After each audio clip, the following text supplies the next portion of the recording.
అసలు ఇదేం రైస్ అబ్బా అనేగా మీరు థింక్ చేస్తున్నారు. అయితే నేను ఏంటో చెప్తాను, మీరు ఛానల్ని సబ్స్క్రైబ్ చేసుకోండి.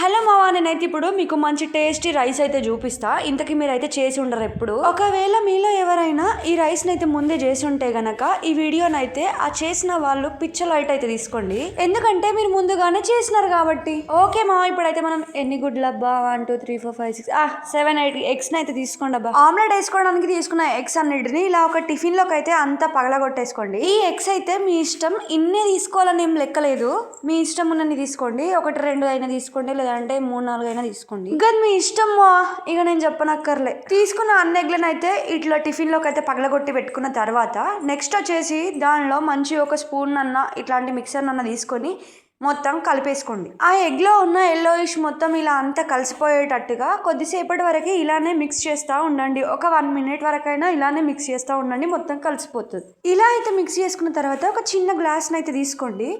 అందులో కాస్తంత కారంని, కాస్తంత పసుపుని అండ్ కాస్తంత సాల్ట్ని అయితే వేసుకోండి. ఇప్పుడు మనం మిక్స్ చేసి పెట్టుకున్న ఎగ్లలోకి కలపడానికి దీన్ని అయితే ప్రిపేర్ చేసుకోవాలి. సాల్ట్ని అయితే ఇందులో వేసిన తర్వాత కాస్తంత పెప్పర్ని అయితే వేసుకోండి. ఇందాక నేను చెప్పిన అన్నిటిని అయితే ఇందులో వేసినాక అందులో కాస్త వాటర్ని అయితే యాడ్ చేసుకోవాలి. వాటర్ని అయితే ఇందులో యాడ్ చేసుకున్న తర్వాత ఒక చిన్న స్పూన్ అయితే తీసుకొని దాన్ని మంచిగా మిక్స్ చేసుకోవాలి అంత కలిసేటట్టుగా. ఇప్పుడు మనం అయితే దీన్ని అంతా తీసుకుపోయి ఇందాక మనం ఎగ్స్ని అయితే మిక్స్ చేసి పెట్టుకున్నాం కదా, దానిలో అయితే వేసుకోవాలి. ఇప్పుడు మనం ఇందులో ఉప్పు అండ్ కారంని సపరేట్గా వాటర్లో అయితే కలిపి వేసినాం కాబట్టి ఇది గడ్డలుగా ఉండే ఛాన్స్ అయితే ఉండదు. ఇందులో అయితే వేసినాక మంచిగా ఇలా గిలకొట్టేసుకోండి. దీనిని ఇలా బాగా గిలకొట్టేస్తా ఉంటే ఇది ఫైనల్ గా కలర్ అయితే చేంజ్ అయిపోవాలి మావా. కాస్తంత ఇలా కలర్ అయితే చేంజ్ అయిపోయే వరకు దీన్ని బాగా మిక్స్ చేస్తానే ఉండాలి. ఓకే మా, ఇప్పుడైతే మనం నెక్స్ట్ ప్రాసెస్ లోకి వస్తే మనకి ఎంతైతే బియ్యం అయితే యూజ్ అవుతాయో గన్ని బియ్యం అయితే తీసుకోవాలి. బియ్యంని మంచిగా ఒక 5 to 6 times మంచిగా వాష్ అయితే చేసుకొని అందులో మళ్ళీ మంచి వాటర్ అయితే వేసి స్టవ్ ఆన్ చేసుకొని స్టవ్ మీద పెట్టేసుకోవాలి. ఇక్కడ అయితే నేను మంచిగా బియ్యం అయితే వాష్ చేసుకున్నాక మళ్ళీ మంచి వాటర్ అయితే పోసి మళ్ళీ దీన్ని స్టవ్ మీద అయితే పెట్టేసిన. ఇక్కడ మనం ఇప్పుడు రైస్ అయితే కుక్ చేసి పెట్టుకోవాలి. రైస్ ని స్టవ్ మీద అయితే పెట్టినాక ఒక్క పొంగు వచ్చినాక మూత తీసేసి ఒక్కసారి దాన్ని మంచిగా కలిపేసుకోవాలి. నేనైతే ఇక్కడ ఈ బియ్యంకి సరిపడినంత వాటర్ అయితే తీసుకున్నా. 2 glasses కి 4 glasses వాటర్ అయితే యూజ్ చేసుకున్నాము. కానీ ఇక్కడ నేను గంజిని అయితే మార్చడానికి పెట్టుకోలేను. సో మీరైతే కూడా ఇంతేమో, మీకు ఏ ప్రాసెస్ మంచిగా అనిపిస్తే అదే ప్రాసెస్ అయితే ఫాలో అయిపోండి. ఒక్కసారి కలిపేసుకున్నాక మళ్ళీ కొద్దిసేపటి వరకు అయితే మూత పెట్టేసి ఉంచేసేయాలి. మళ్ళీ ఒక 2 minutes అయినాక మూత తీసేసి చెక్ చేసుకోండి. ఇక్కడ నాకు రైస్ అయితే 99% అయితే కుక్ అయిపోయింది. ఇంకా 1% అయితే వాటర్ అలాగే పైన ఉండిపోయింది. అదంతా కూడా సెట్ కావడానికి ఇంకో 1 minute అయితే స్టవ్ మీద ఉంచిన. ఇప్పుడు మనం ఇందులోకి కావాల్సిన ఏంటంటో చూసేద్దామా. కొన్ని పచ్చిమిర్చిలను అయితే తీసుకొని ఇలా రౌండ్ గా అయితే కట్ చేసి పెట్టుకోండి. నెక్స్ట్ వచ్చేసి కాస్త ఆనియన్స్ అయితే తీసుకోండి. నెక్స్ట్ వచ్చేసి ఒక టమాటాని అయితే ఇలా చిన్న కట్ చేసి పెట్టుకోండి.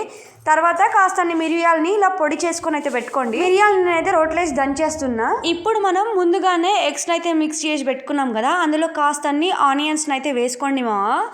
ఆనియన్స్ అయితే ఇందులో వేసుకున్న తర్వాత కాస్త పచ్చిమిర్చిలను కూడా వేసుకోండి. వీటిని కూడా వేసుకున్న తర్వాత మంచిగా వీటిని మిక్స్ చేసుకోండి. వీటన్నిటిని మంచిగా మిక్స్ చేసుకున్న తర్వాత నెక్స్ట్ వచ్చేసి మనం ఆమ్లెట్ అయితే వేసుకోవాలి. ఓకే, ఇప్పుడు అయితే నేను ఆమ్లెట్ వేసుకోవడానికి స్టవ్ ఆన్ చేసుకొని స్టవ్ పైన ఒక బాండిని అయితే పెట్టేసుకున్నామా. ఇలా పెట్టేసుకున్న తర్వాత ఇది మంచిగా హీట్ అయ్యే వరకు కొద్దిసేపు అయితే మనం వెయిట్ చేద్దాం. ఇక్కడ మనకు బాండి అయితే మంచిగా హీట్ అయిన తర్వాత మనకు ఆమ్లెట్ కి ఎంతైతే ఆయిల్ సరిపోతుందో అంతే కొంచెం ఆయిల్ అయితే వేసుకొని అందులో మనం ఇప్పుడు ఆయిల్ అయితే వేసుకున్నాక ఆయిల్ మంచిగా హీట్ అయినాక దాన్ని ఇలా వెడల్పుగా అయితే అనేసుకోండి.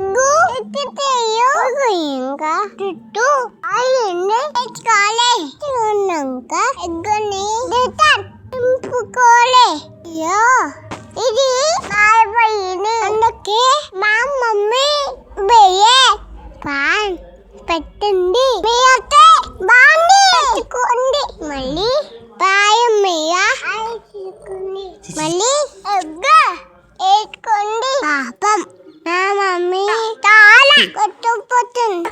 ఆయన కూడా మీరు మా ఇంటికి లేక కట్టిమలియో ఎందుకలా బామ్మ తయ్యండి. లేకపోతే అందేయండి. నోమలిచ్చి గుర్తుతా నేను ఎందుకు బ్యాష్ నానే కాకన్నయ్యా కాకండి మమ్మీ బేసి అయ్యో నాటల తెలియదు నాకు మమ్మని పిచ్చి ఆడుతున్నా ఒక చాలు రేపు ఆ తాత మమ్మ. నేనైతే వాయిస్ ఇస్తుంటే మా చిన్నయ్య మధ్యలో వచ్చి నేను చేస్తా అని డిస్టర్బ్ చేస్తే వాడితోనైతే ఇప్పించిన. ఇట్లా అన్ని కథలే మాట్లాడతాడు, పెద్ద పెద్ద మాటలు. సర్లే అలా అయినా మొత్తం వాయిస్ తనతోనే ఇప్పిద్దామేమో అనుకుంటే అలా కూడా మాట్లాడాడు. మళ్ళీ మధ్యలో వెళ్ళిపోతా ఉంటాడు. ఓకే మా, ఇప్పుడైతే మనం మ్యాటర్లోకి వద్దాం. గిట్లా అయితే మనం అన్నిటిని ఆమ్లెట్స్ అయితే వేసుకున్నాం కదా, ఇలా అన్ని మంచిగా లైన్గా అయితే పెట్టేసుకొని వాటిని ఇలా అయితే కట్ చేసుకోవాలి. ఫస్ట్ నేను ఆమ్లెట్ని బాండీలో అయితే పెట్టిన. గప్పుడే మమ్మీ అయితే చెప్పింది గండ్లు అయితే వెయ్యకు, అది మళ్ళీ మాడిపోతుంది అని అన్నది. అందుకే అంటారు మమ్మీ చెప్పిన మాటలు వినాలి. నేను ఆమె చెప్పిన మాటలు అనుకుంటా నేనైతే బాండీలో అయితే వేసిన. అది మాడిపోయినాక సోయ వచ్చింది. తర్వాత మళ్ళీ పెనకైతే పెట్టి దాని మీద వేసిన. గప్పుడు కూడా మళ్ళీ ఒకసారి మాడిపోయింది. తర్వాతకి మళ్ళీ సెట్ అయింది. ఏంటో ఆ ఆమ్లెట్స్ కూడా వీడియో అనే వరకు దడుచుకున్నాయో ఏంటో మరి. ఉత్తప్పుడేమో మంచిగా వస్తాయి, వీడియో అనే వరకు ఏమో దడుచుకుంది ఇంకా వీక్ నీ అక్కనే. ఓకే మా, ఇప్పుడైతే మనం ఆమ్లెట్స్ ని మంచిగా పీసెస్ గా కట్ చేసుకున్న తర్వాత మళ్ళీ ఇంకో స్టవ్ మీద అయితే ఒక బౌల్ అయితే పెట్టేసుకోవాలి. ఇప్పుడైతే మనం బౌల్ ని పెట్టేసుకుందాం. ఇక్కడ బౌల్ అయితే పెట్టినా నేను, అది హీట్ అయ్యేంత వరకు అయితే వెయిట్ చేయాలి. బౌల్ అయితే మంచిగా హీట్ అయిన తర్వాత అందులో ఈ రైస్ కి సరిపడినంత ఆయిల్ అయితే వేసేసుకుంటున్నాము. నేను ఇప్పుడు సరిపడినంతగా ఆయిల్ అయితే ఇందులో వేసేసుకున్న తర్వాత ఆ ఆయిల్ మంచిగా చిట్పట్ సౌండ్ వచ్చినాక అది మంచిగా హీట్ అయ్యేంత వరకు వెయిట్ చేద్దాం. ఆయిల్ అయితే హీట్ అయిన తర్వాత అందులో కాస్తంత జీలకర్ర, తర్వాత కాస్తంత బిర్యానీ ఆకు అయితే వేసేసుకున్నా. నెక్స్ట్ వచ్చేసి ఆనియన్స్ని అయితే వేసుకున్నాను నేను ఇక్కడ.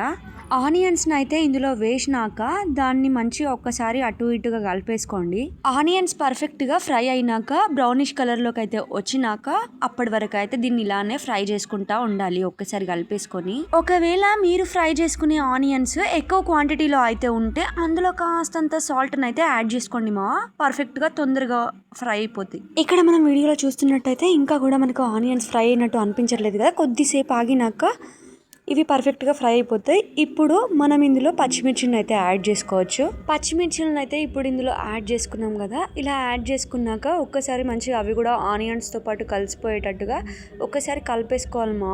ఇలా కలిపేసుకున్న తర్వాత ఇవి కూడా మంచిగా ఫ్రై అయితే అయిపోయే వరకు వెయిట్ చేద్దాం. ఇలా ఫ్రై అయిపోయిన తర్వాత ఇందులో ఒక టమాటాని అయితే కట్ చేసి పెట్టుకున్నాము కదా మనం ఇందాక, దాన్ని అయితే ఇందులో వేసేసుకున్నా. టమాటాని కూడా మనం ఇందులో యాడ్ చేసుకున్న తర్వాత ఇది కూడా మనం ఇందాక వేసిన అన్నిటిలో కలిసిపోయేటట్టుగా ఒక్కసారి మంచిగా కలిపేసుకోవాలి దీన్ని కూడా. ఇది అసలు ఏంది మనం ఇందాక వేసింది టమాటా అంటే టమాటాతో మామూలుగా ఉండదన్నమాట.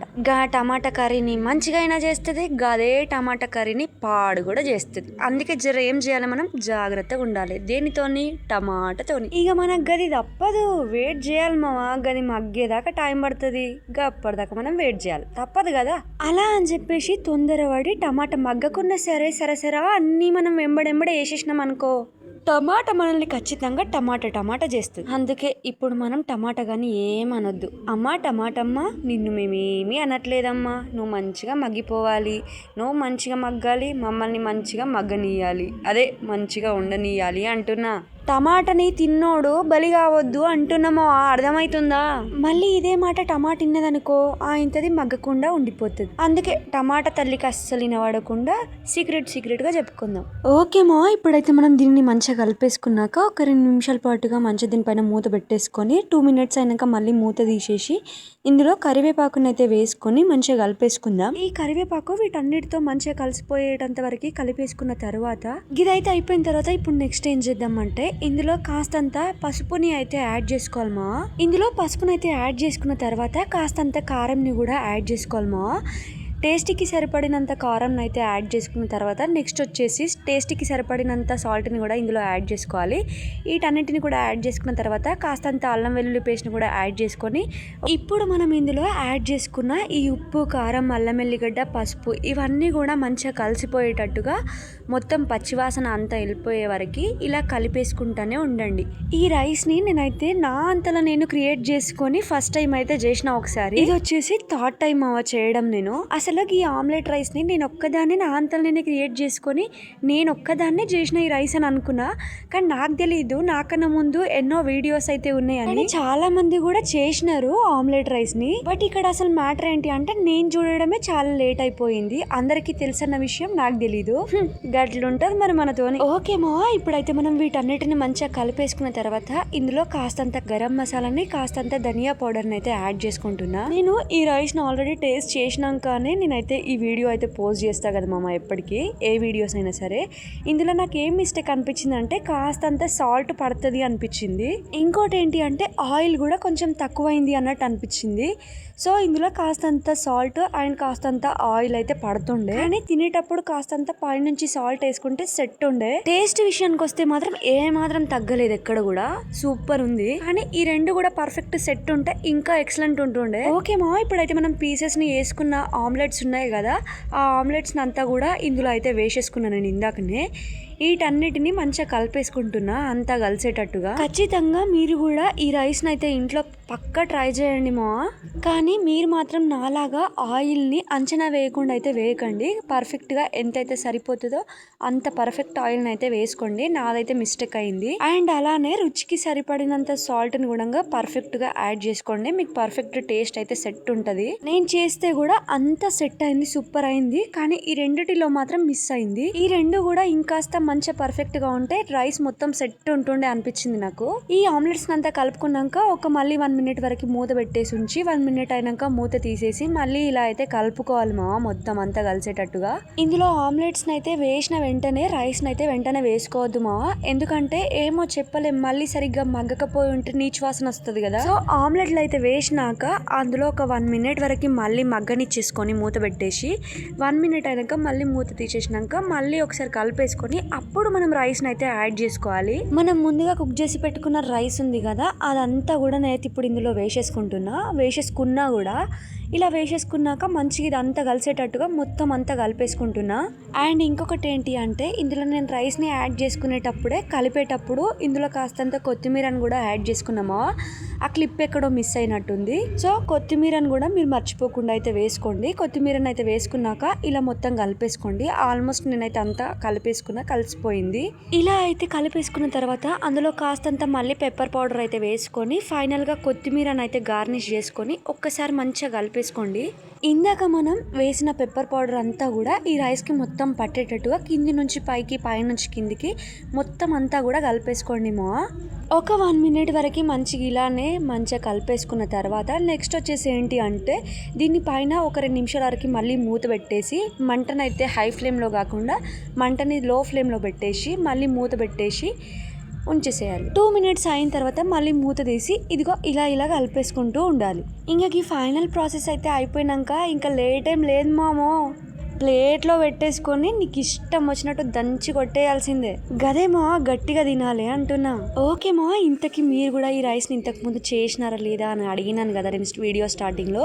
ఖచ్చితంగా నాకైతే చెప్పడానికి ట్రై చేయండి మీరు ఎట్లా చేసినారో. నాకైతే ఈ రైస్లో 2 మిస్టేక్స్ తప్ప అంత సెట్ అనిపించింది, చాలా బాగా నచ్చింది. ఇది 3rd టైం నేను చేయడము, చెప్పినాను కదా. 2 times మాత్రం బాగా సెట్ అయింది. కానీ ఈసారి ఎందుకో కానీ ఈ రెండిట్లో మిస్టేక్ అయింది. సర్లే ఏం పర్లేదు, కానీ మీరు మాత్రం పక్కా ట్రై చేస్తే ఈ 2 మిస్టేక్స్ కూడా మీ దగ్గర జరగకుండా పర్ఫెక్ట్గా సెట్ చేసుకోండి మా. వీడియో నచ్చిన వాళ్ళు తప్పకుండా లైక్, షేర్, సబ్స్క్రైబ్ చేసుకోండి. మరో వీడియోతో మళ్ళీ మీ ముందుంటా. Until then bye bye.